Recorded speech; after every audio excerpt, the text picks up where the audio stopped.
Welcome to this video lesson on documenting the deal. We're going to talk about venture capital transactions for this course on venture capital law, and specifically about the first steps in actually documenting a deal between venture capitalists and a startup company. And I want to thank Therese Maynard and Dana Warren, who have written an excellent casebook, one of the best examples of a experiential course on this topic, and this lecture borrows very heavily from that. So thanks to Therese and Dana for their excellent casebook and excellent teacher's manual, which provided the foundation for the lesson we're going to have today. So let's begin by introducing the contents for today's lesson. Documenting the deal is effectively a description of the life cycle of a venture capital financing that starts with the preliminaries and then moves to the issuance of a proposal via a term sheet. Talks about the diligence process, which runs in parallel with creating the preferred stock purchase agreement, the core document. And this is very much what happens after Shark Tank. So you can think about Shark Tank, that episode where you have your 5 venture capitalists who learn about a new company and may or may not take the opportunity to invest. If they're interested in investing on certain terms, it becomes your job, the lawyer, to actually paper that transaction. And so this will be a several-part series, but in this video, we're going to specifically examine representations and warranties, the schedule of exceptions, and conditions to closing that occur in a purchase agreement. And we're going to do this at a functional level because the goal is to understand how these documents work, how they create legal obligations, and that will convey how they relate to the broader deal documentation process.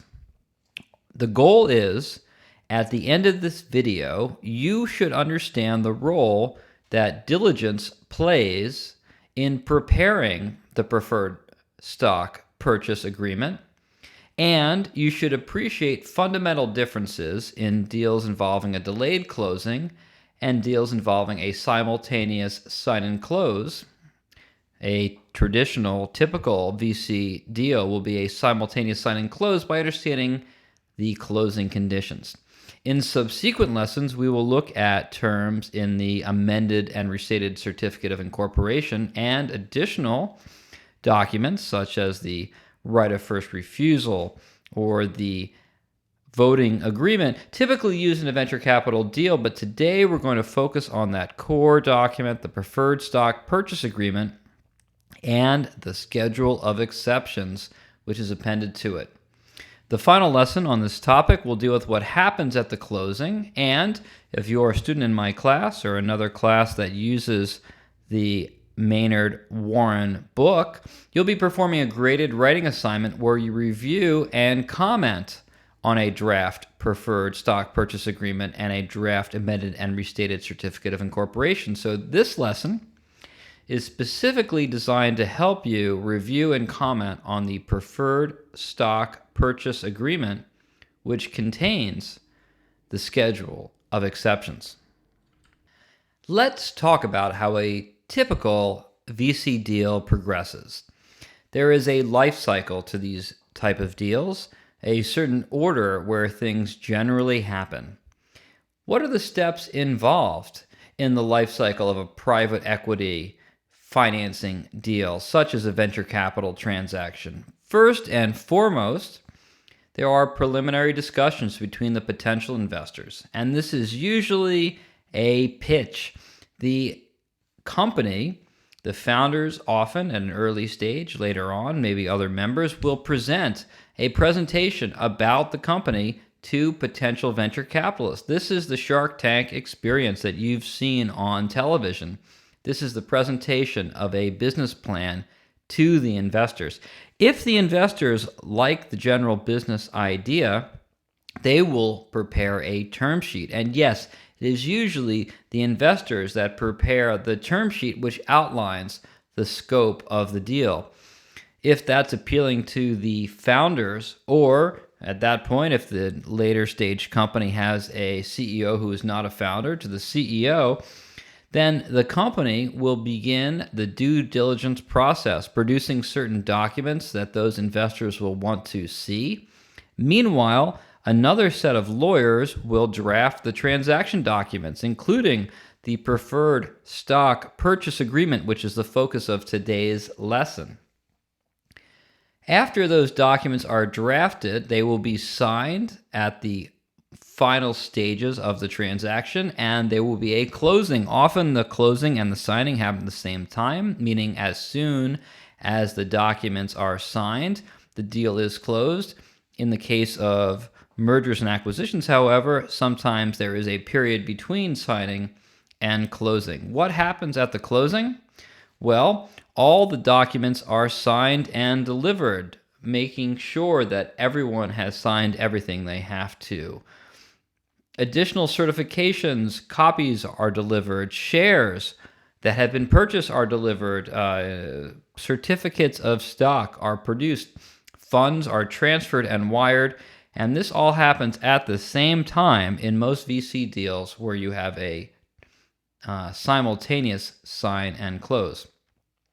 In this video, we are going to talk about the preliminary steps very briefly, and then we will discuss term sheets as they are used in venture capital transactions. Third, we will focus on the development of the representations and warranties, some of which may be conditions to closing, and the schedule of exceptions, which effectively says when the reps and warranties are not fully performed, not met, and that shifts risk. This is all part of the preferred stock purchase agreement, which contains the reps and warranties and references the schedule of exceptions. And then we will examine the relationship of the purchase agreement to the rest of the diligence process. The terms of the other major documents will be addressed in other lessons. And in our final lesson, we will talk about what happens at a closing. What are the preliminary steps? Well, first, we're going to have to prepare a business plan. Well, not we, the lawyers. The business people will generally prepare a business plan and a pitch deck convincing the venture capital investors that this is a good investment opportunity. There's a number of things that make for a good business plan, but that's the subject for an entirely other video. The company might also prepare the company for scrutiny of venture capital by, for example, cleaning up some of the legal work that might employ lawyers. But the preliminary stages are generally conducted by business people, although counsel can have a meaningful role in assisting the client through these processes when the lawyer is well aware of what venture capital wants in a given situation. Now, we'll be focusing on the stages after the preliminaries, which mostly regard the generation and acceptance of a term sheet, the representations and warranties in the preferred stock purchase agreement, and the due diligence process. What is a term sheet? It's effectively a proposal for initial negotiations, and after it has been accepted by both sides, it's a summary of the agreed upon terms of a proposed deal. On your screen, you have a term sheet for a venture capital transaction, and you see on here a anti-dilution provision. This is one of many provisions that are important to the mechanics and finance of a venture capital deal, but you may note that the term sheet is rather short and focuses mostly on the economic fundamentals, whereas the documents to a venture capital deal are quite lengthy. In a way, they are expanded versions of the term sheet, but the term sheet is the genesis of the entire conversation. So how does a term sheet fit into a VC deal? After a VC fund and its partners have done a preliminary analysis of the company, its business prospects, and whether they want to make an investment, and also, importantly, reviewed the people involved, The investors focus often on management. You need the right team, and market, the competitive advantage the company claims to have. If the VC fund decides to go forward, it will issue a term sheet proposing the terms and the price at which it will invest in the company and purchase stock. The term sheet becomes a discussion outline. It is a starting point for the negotiations between the company and the investors. As the negotiations progress, revisions to the term sheet memorialize the key terms on which the parties agree. It provides an outline for drafting the definitive documents that lawyers produce. Let's say we are company counsel. Our client is a startup seeking venture capital investment. Will our client need to review and sign a term sheet? Yes. As a practical matter, in the venture capital context, virtually all deals are done based on the investor issuing a term sheet that is signed by the company. So, if our client wants to take on a venture capital investment, they will need to approve and sign a term sheet. Your clients may be concerned about signing anything, and so it is your job, lawyers, to advise your client what obligations they will have upon signing. But let's not talk about those obligations just yet. Let's think with our business minds. What happens after a term sheet is signed? After the term sheet is signed, our client, the company, loses a lot of its negotiating power. After the meeting of the minds is reached and the company has been valued by the investor, by agreeing to the valuation, now the investor, will also call the investor the buyer. Now the investor or the buyer has power to require the company to produce certain documents proving it is really worth the terms to which they agreed. So, if our client is selling securities, we should advise our client to get the best terms they can as early in the process. Investors' counsel has the benefit of time because as the process goes on, we will see why problems in the company emerge. It only gets worse for the company from here because after the term sheet, we begin the diligence process, which unveils fundamental problems the company may have. So we advise our client at initial stages, at the term sheet stage, to get the best deal that they can. Will our venture capital investor require a term sheet? Almost certainly yes. With limited time and limited resources, venture capitalists usually invest their time and effort to document a deal only after basic terms are agreed on. They may pay our fees, company counsel.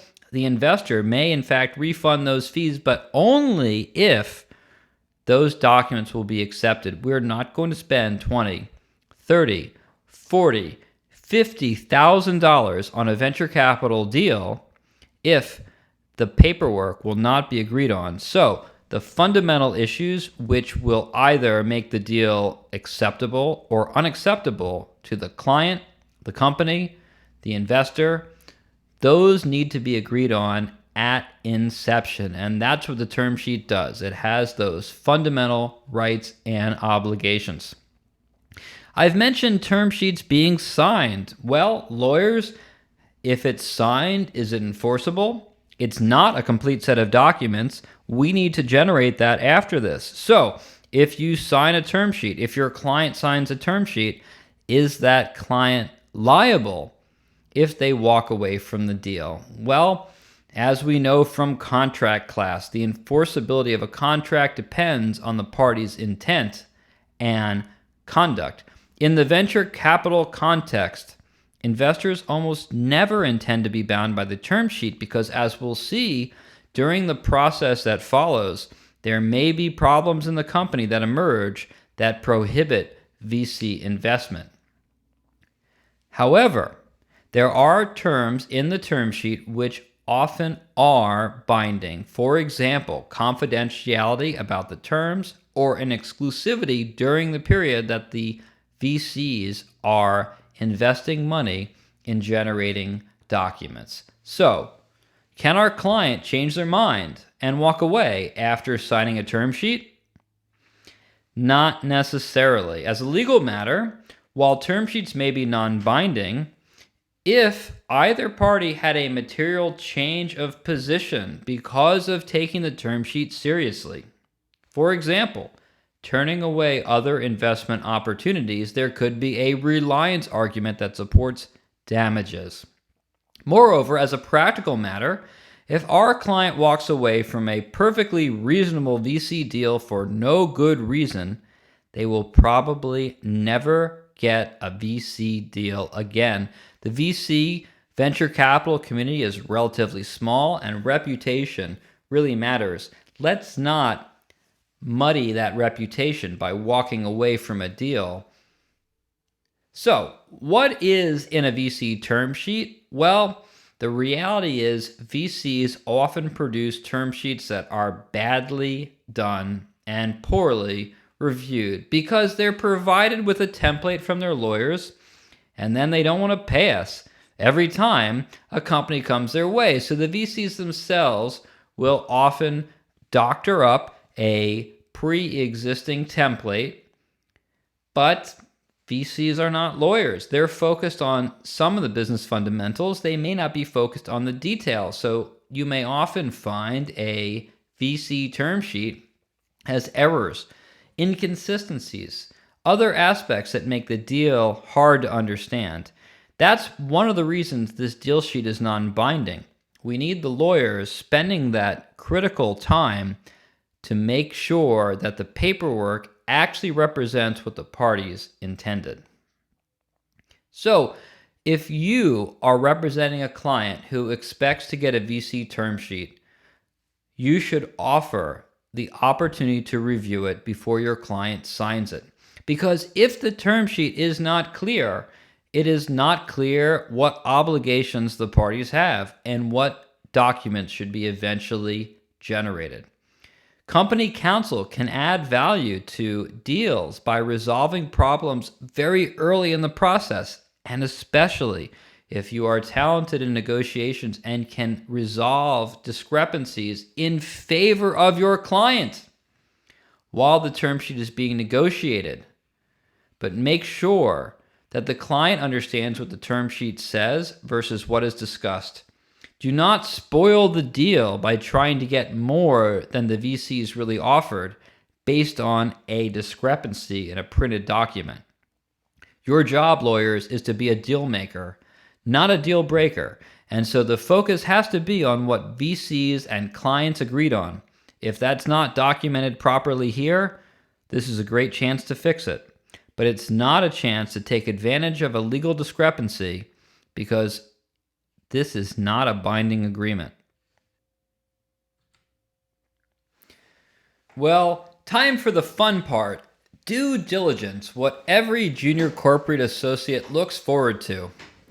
I jest. You haven't experienced this yet. If you're watching this video, you're probably not yet in the business of reviewing piles and piles of documents. But the due diligence process is exactly that. It is your opportunity to review thousands of contracts and material agreements. Once the fundamental deal provisions, price, shares, rights, have been mutually agreed and the term sheet is signed, we move to the next phase in the life cycle of the transaction. In this second phase, two processes run in parallel. For a first round of VC investment, meaning the first investment a company receives from a venture capitalist, they don't have prior documents. They don't have prior deals. It's the first deal. So usually the investor's counsel will take the lead in drafting the deal documents. These might be based on the National Venture Capital Association model forms or forms that counsel has in-house from years of experience. But in any event, it is typically the investors' counsel that, quote, takes the pen in drafting the original definitive deal documents. In later rounds, a Series B, a Series C, a Series D. The company counsel will draft the documents using the documents from the prior round as a starting point. So the Series A documents are incredibly important because they set the tone for the remainder of the documents for the rest of that company's life in VC investment. Meanwhile, the due diligence process will go on while the definitive documents are being drafted. So now let's turn to a discussion of what due diligence means, how it works, how it relates to the deal process, and in particular, the representations and warranties to closing and closing conditions, the representations and warranties and closing conditions that are in the preferred stock purchase agreement. So, what is due diligence? Well, it's quite simply one party investigating the other party's business. One party investigating another party's business. And why is this called due diligence? It simply means a prudent inquiry. Due in this case means in accordance with normal and appropriate procedures. This means we are talking about the appropriate investigatory or inquiry process that a person of reasonable diligence would perform in taking on an investment of this type. So what's the role of the lawyer staring at that stack of documents piled up to your nose? Well, on the investor's side, the investor's counsel will initiate the process with a diligence request list, a list of documents they want to see. Investors' counsel will review the results of the information provided and synthesize it for their client, the investor, the venture capitalist. Tell the venture capitalist what is the overall picture and allow the venture capital investor to evaluate whether to continue to move forward. This may be based on whether the documents provided address questions or whether they leave gaping holes. On the company side, the company counsel will assist the client in understanding how to properly respond to the inquiry. What documents are needed? What is the question really asking? Company counsel will generally prepare or review the proposed responses to ensure they are accurate and complete. And this will often happen nowadays in a virtual workspace. So you may have heard of Dropbox. Typically, sophisticated investors will have their own shared file space in the cloud where these documents will be uploaded, but you will upload documents organized according to the request list in a way that the other side will be able to quickly review them. It's important to note that some level of business and technical investigation takes place before a term sheet is even signed. As you saw in Shark Tank, they will ask questions about the business, the management, the market opportunity, the protection of intellectual property before even proposing, much less signing a term sheet. The focus of our discussion on diligence regards legal diligence, which takes place almost entirely after a term sheet is signed. But you should understand that there is more to diligence than legal diligence, just like there is more to the deal than law. There's business, there's IP, intellectual property, there's finance. And so generally speaking, there are several types of due diligence, which include technical due diligence, financial due diligence, business due diligence, and legal due diligence. The specific way due diligence will unfold depends on the particular type of business and the stage of the development of the target company. So, what do the various non-legal diligence tasks entail? Let's start with a technical diligence analysis. This usually focuses on intellectual property. We're dealing with startups, and often startups are intellectual property businesses. There are, of course, real property startups that own actual stuff, but most of the clients in the VC space deal with software, maybe hardware, but it is the patents, the trade secrets, the copyrights that make that business valuable. So the technical analysis is an IP, intellectual property analysis, and we ask questions such as, does the company's business methods infringe on anyone else's rights? Do the company's products infringe on anyone else's rights? Does the company produce unique products? Is the company's technology protectable? Is it protected by patents? Is it protected by trade secrets? Is it protected by copyright? Is it protected at all? Does the company own the rights that it needs?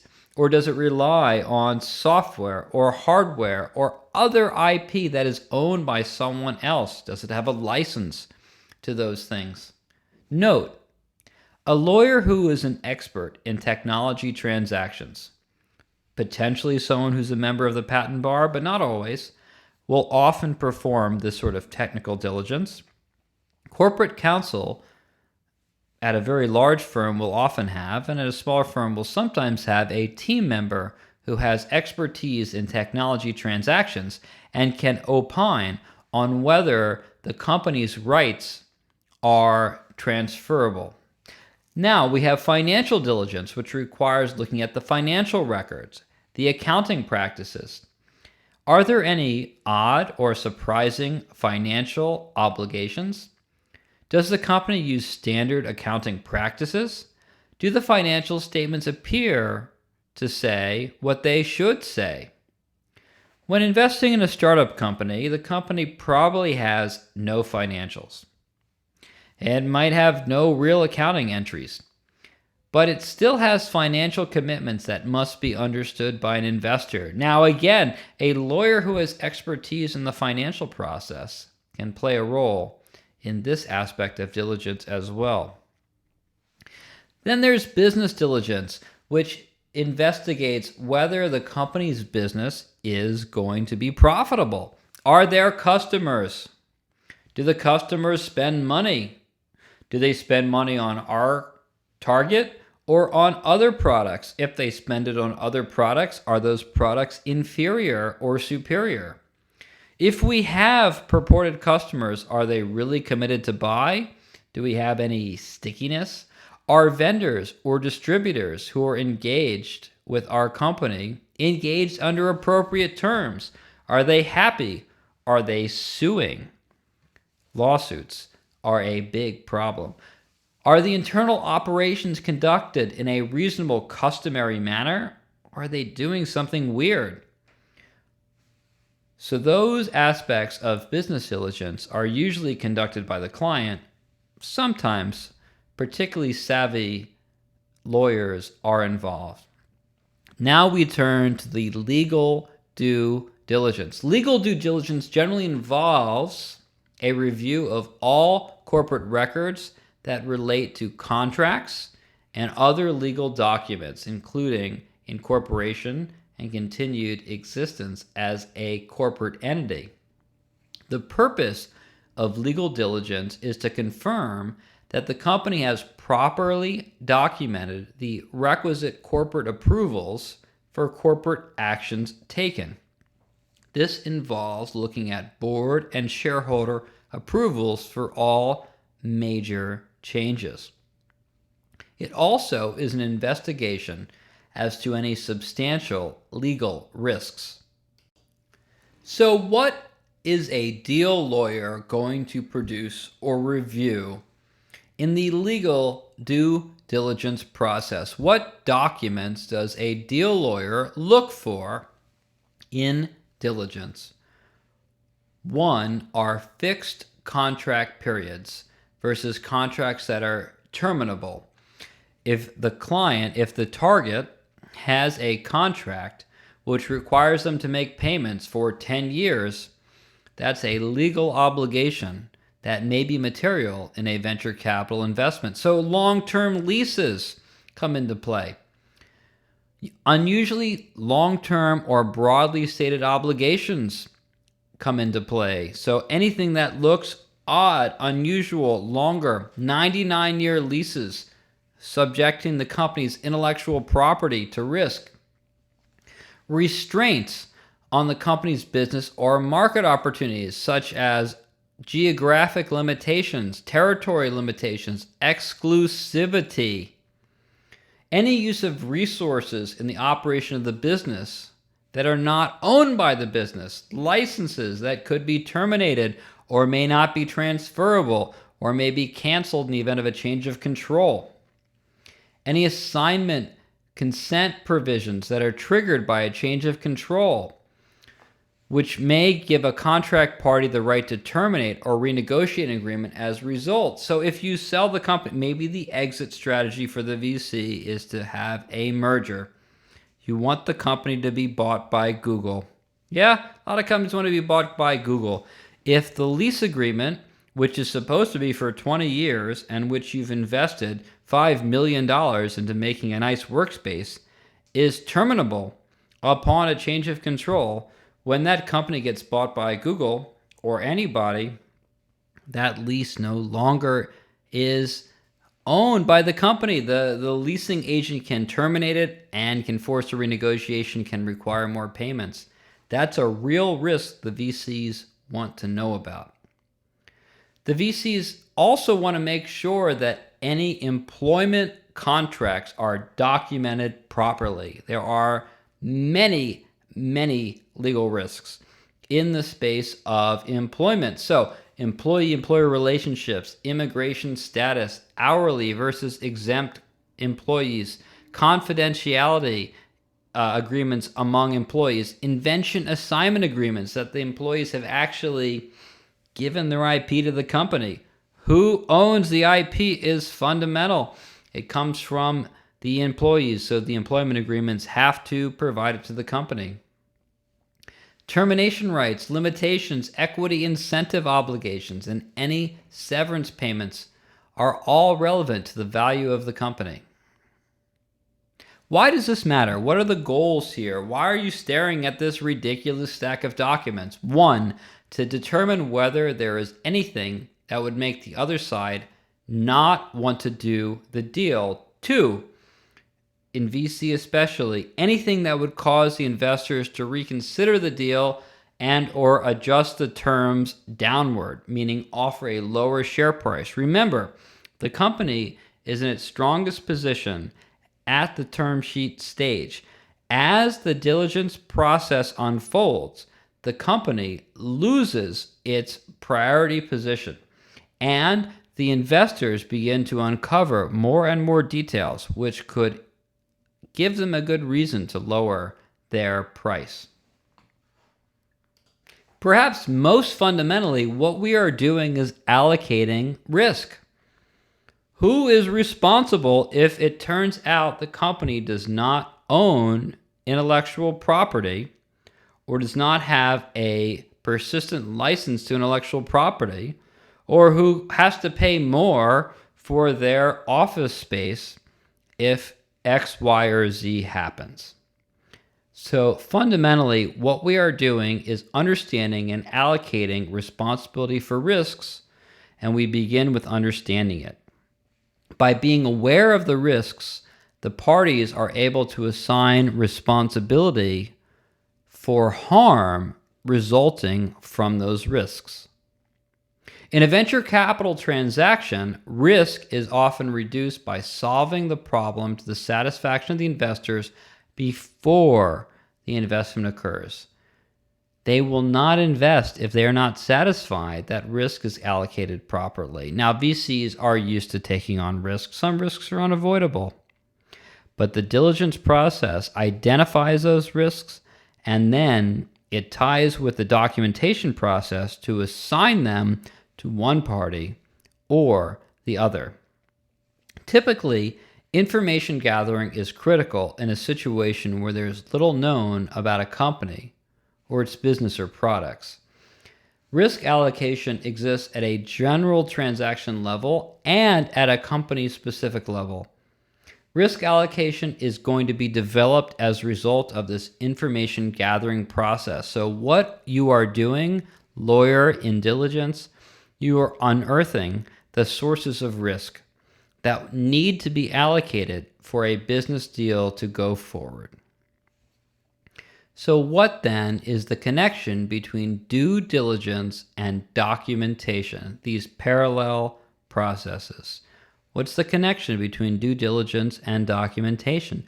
The information gathering driven by due diligence, that drives the company's representations and warranties in the purchase agreement. The way the documents are drafted are based on the risks that were uncovered in the diligence process. The information gathering process ends up in the disclosure schedule, or the schedule of exceptions, usually Exhibit A to the preferred stock purchase agreement. This information of risks, of problems, of things that could go wrong need to be documented so they can be assigned. And they are documented in that disclosure schedule. The elements of a deal's documentation record the identification and elimination of risk, as well as the allocation of responsibility for any harm resulting from any ongoing risk. I've been lecturing for a while, so let me give you an exercise to think about. In the process of doing diligence on a company, you might uncover a document which is problematic. So imagine you're a junior lawyer, and in the process of a diligence review, when you are representing the investor, the venture capitalist investor who asked you to conduct a due diligence review of a company that manufactures medical and personal care products, you come across the following handwritten agreement, which reads, "Known all men by these presents, that for and in consideration of the fact that Dr. J.J. Lawrence has furnished me with the formula for a medicine to be manufactured by me, that I, Jordan W. Lambert, hereby agree for myself, my heirs, executors, and assigns to pay monthly to said Dr. J.J. Lawrence, his heirs, executors, or assigns, the sum of $20 for each and every gross of said medicine hereafter sold by myself, my heirs, executors, or assigns." This document is dated and signed by Lawrence and Lambert. What diligence concerns does this bring to you? What are some initial questions you have regarding this document? For one, the formula is not sufficiently identified. Do we know what the formula is? This should lead investors' counsel to ask a follow-up question of documentation identifying the formula. The formula for a medicine, we need to know what that is. How about Lawrence and Lambert? What are their heirs, executors, and assigns? Can we identify them? We need to ask follow-up questions. Yes, it turns out they're identifiable. Lawrence has a number of assignees, including a religious organization, and Lambert is the company we are doing diligence on, so we can identify those people. We should ask, what does $20 for each and every gross mean? What does that even mean, each and every gross? Well, for starters, a gross is 144, a dozen. But a gross of what? The economics of a gross of a 55-gallon drum would be very different from the gross of quarter-ounce bottles. It's ambiguous. We don't know how much a gross really is in terms of the medicine, so we don't know how much needs to be paid. As a result of the ambiguity, we need to confirm the appropriate amounts that need to be paid and whether they have been paid. Were they paid in past years? Are they being paid now? Is it possible that Lawrence's successors are sitting on a big claim to recover an underpayment? As a venture capital investor, we do not want to put $1 million in this company for it to immediately go to Lawrence's successors. If there has been $5 million worth of medicine sold that has not been paid, we don't want to invest the money. What is important to our investor client, right? What do they care about? The investor cares. What is correct performance under this agreement? And has it been done? They need to know what is the past conduct, how much has been paid, were any audits made. There are other legal questions. If the formula for a medicine is no longer a trade secret or the patent has expired, is this obligation still in effect? It appears to exist forever. What is the time period for this contract? Should it be enforceable? Perpetual contracts are disfavored under the law, so should this one exist forever? Manufacturing techniques in medicines will change. At what point does this contract no longer apply? These are all legal questions we need to address. This agreement, in fact, is the contract by which the predecessor, Warner Lambert Pharmaceuticals, acquired the right to Listerine. You may have used Listerine. It's now manufactured and sold by Johnson & Johnson. Despite the fact that the American Medical Association published this formula as early as 1905, and certainly by 1931, the brand name Listerine was so strong that Lambert continued to sell the product, which, by the way, became a huge success after their marketing team coined the term halitosis to identify a condition to which Listerine could cure. The contract was modified many times over the years, including a pricing change to a royalty based on a percentage of revenues. And Lambert's assignees have sued to stop payment several times. But as far as I can tell, the fee is still being paid. For additional detail, you can see Warner Lambert Pharmaceutical Company versus John J. Reynolds, Inc., 178 F. Sup. 655, Southern District of New York, 1959. Now, as a diligence matter, we see a very imprecise agreement. I hope I would have written something better. But startups often have these type of agreements written basically on a napkin. It resulted in the payment of millions of dollars, today's terms, billions of dollars. How might diligence be reflected in the purchase agreement documenting an investment the company made under this manufacturing agreement? How could we use the diligence process to unearth, understand this Listerine agreement and document it in the preferred stock purchase agreement? Well, we could require disclosure of all amendments and updates to this agreement.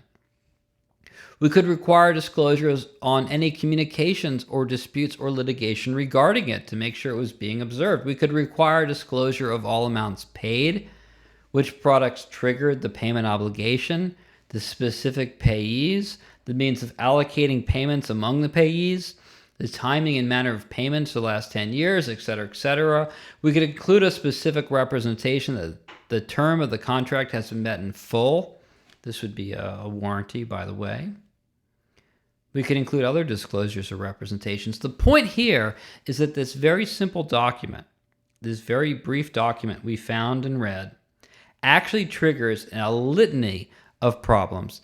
And the lawyer's job is to identify the type of document which is likely to lead to these sort of problems. These suggested disclosures that I just mentioned are only examples of how the diligence process ties into documenting the deal. Let's now look a little more closely at how responses get built into venture capital deal documents, specifically into the preferred stock purchase agreement. One of the fundamental sections of the preferred stock purchase agreement is usually in section 3, called representations and warranties. What are representations and warranties? Representations and warranties in a preferred stock purchase agreement are statements of fact made by the company selling its securities, the seller, about its business and financial affairs. The accuracy and veracity of these statements are crucial to the investor because it really changes how much the company is worth. Their investment, the buyer's investment, is made on the assumption and reliance that the reps and warranties are complete and accurate. They contain a broad range of topics, including the company is a valid entity. It was formed properly. It is capitalized as specified. It has a certain number of employees and has been paying taxes. It complies with laws and agreements. It has certain customers and owns certain intellectual property as well as other real assets.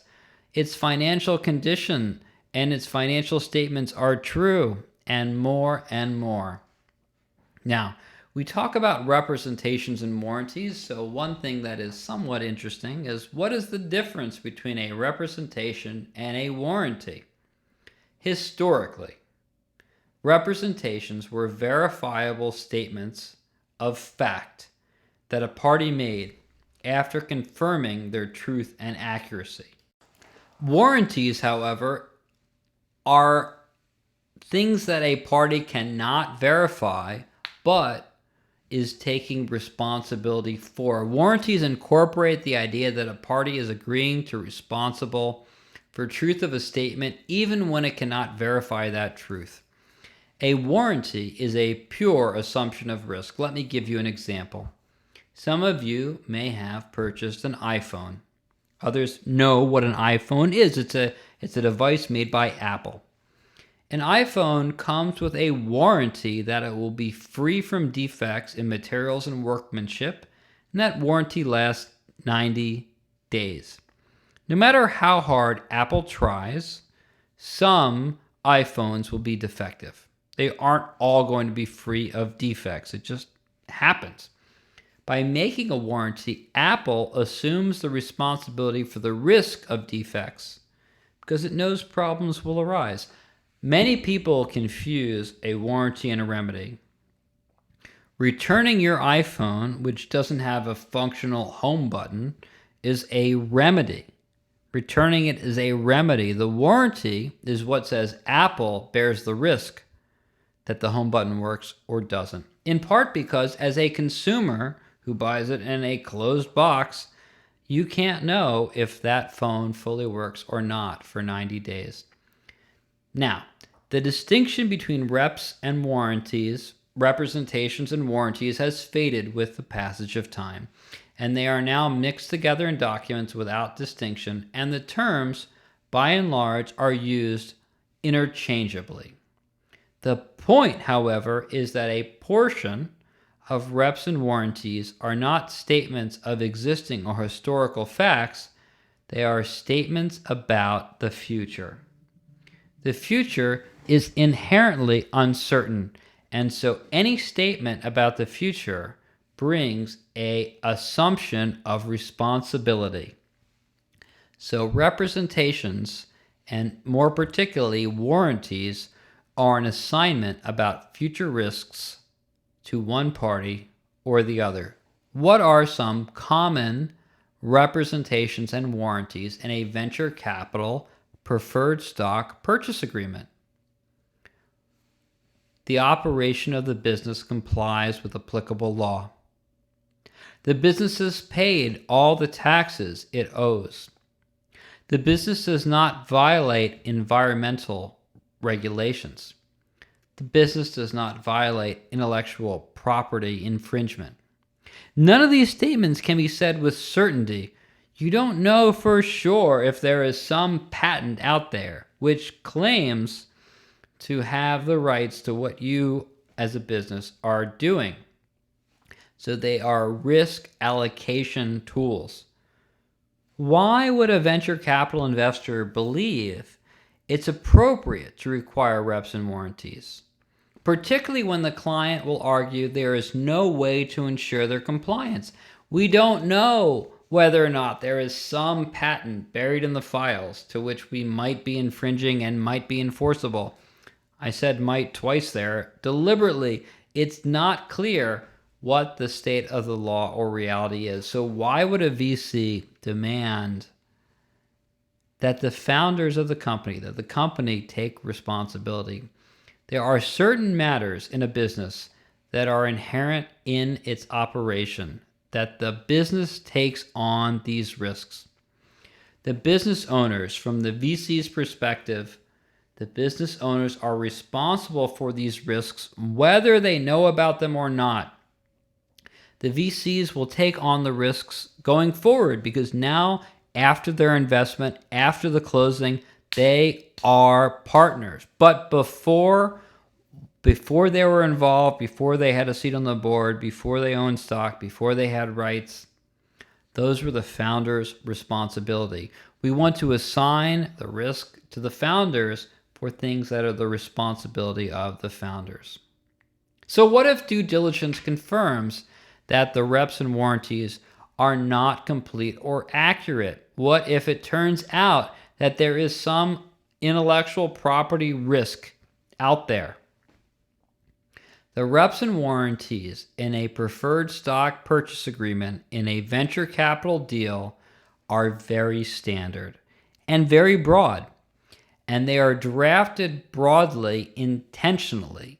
So the company will be forced to provide a list of all of its exceptions, all of the reasons it does not perfectly conform.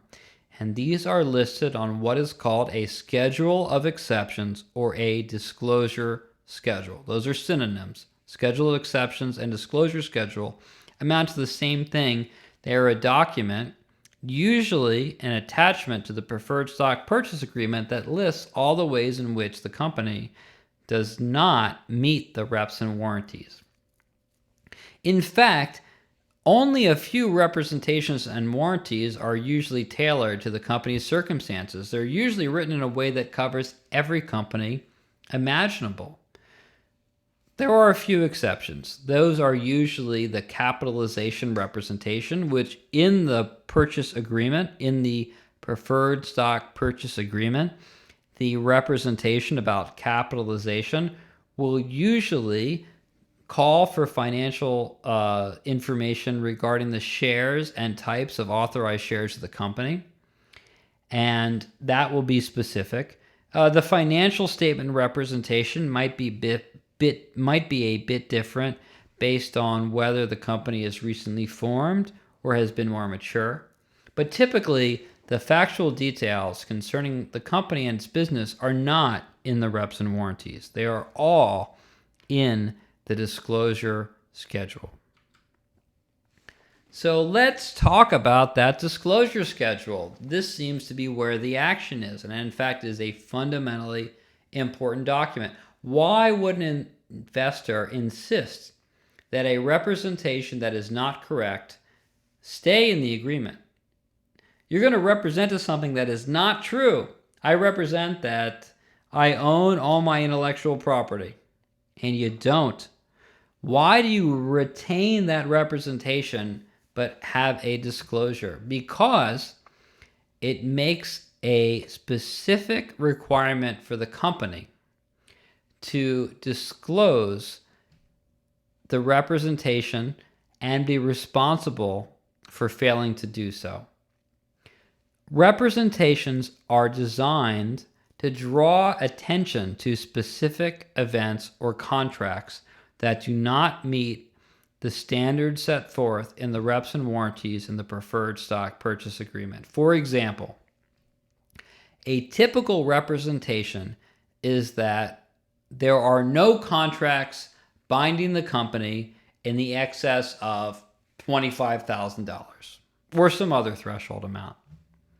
Of course the company has contracts in excess of $25,000. Its lease is probably in excess of that. What's the point of this then? It's not true. The company has contracts in excess of $25,000. Why even say it? Because it requires the company to disclose, to identify, to state on its disclosure schedule the specific contracts involving amounts in excess of the stated amount. This is not a prohibition on large contracts.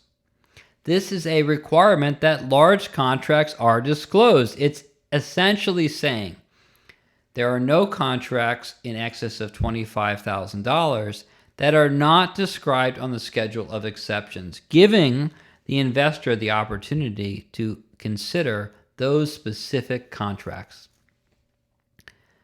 Which leads us then to the question, how does the disclosure schedule allocate risk?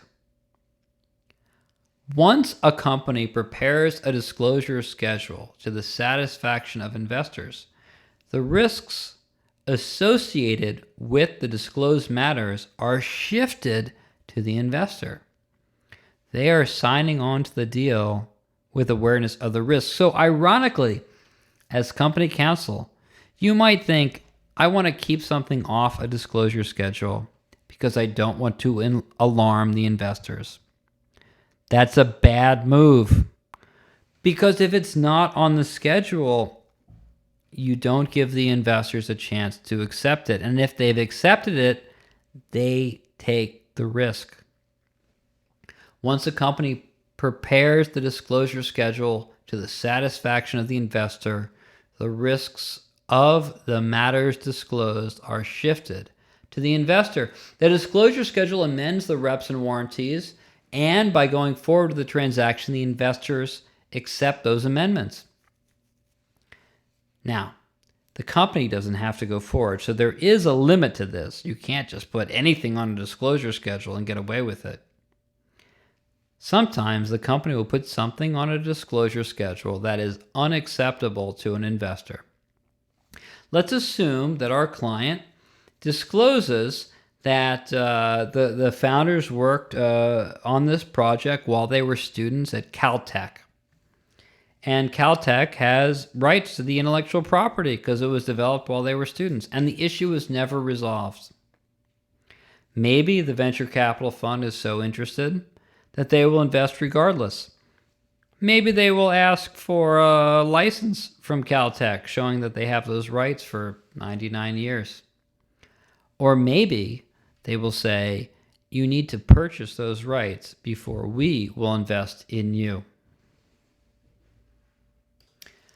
A schedule of exceptions might include the following statement. As part of the software product currently being developed by Softco, was created by the clients while students at Caltech. It is possible that Caltech has some right to the software developed while they were graduate students. How should the investor's lawyer respond? Well, she might inform the company, our client, the exception is not acceptable, and it cannot appear in the final schedule of exceptions if the deal will close. Basically saying, fix it or we're out of here.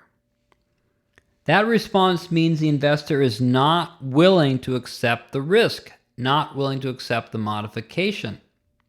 The demand then is that as a closing condition, our client must eliminate that risk.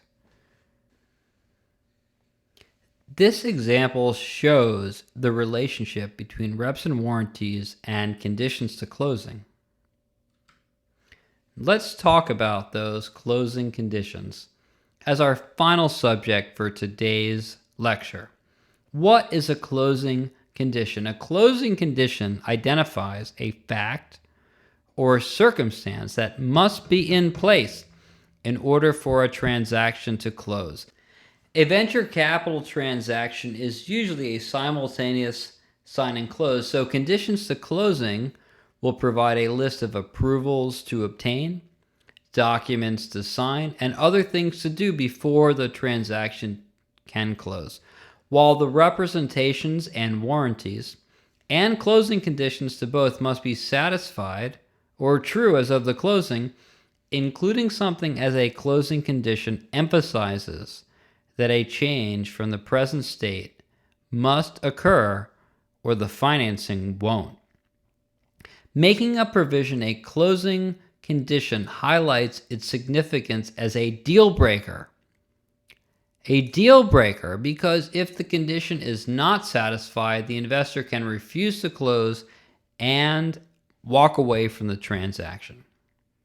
Since the disclosure schedule is blank when the documentation process begins, a typical condition to the investor's obligation is a certification from the CEO and/or the secretary of the company that the reps and warranties of the purchase agreement are complete and accurate as modified by the disclosure schedule. Thus, the reps and warranties as amended by the disclosure schedule, together with the satisfaction of the investor's closing conditions, make up facts that must be acceptable to the investor and upon which it is basing its decision to deliver its money and close the transaction. Thanks for tuning in today. I'm Professor Seth C. Orenberg, Assistant Professor of Law at Duquesne University, and I hope you enjoyed today's lecture on documenting the deal.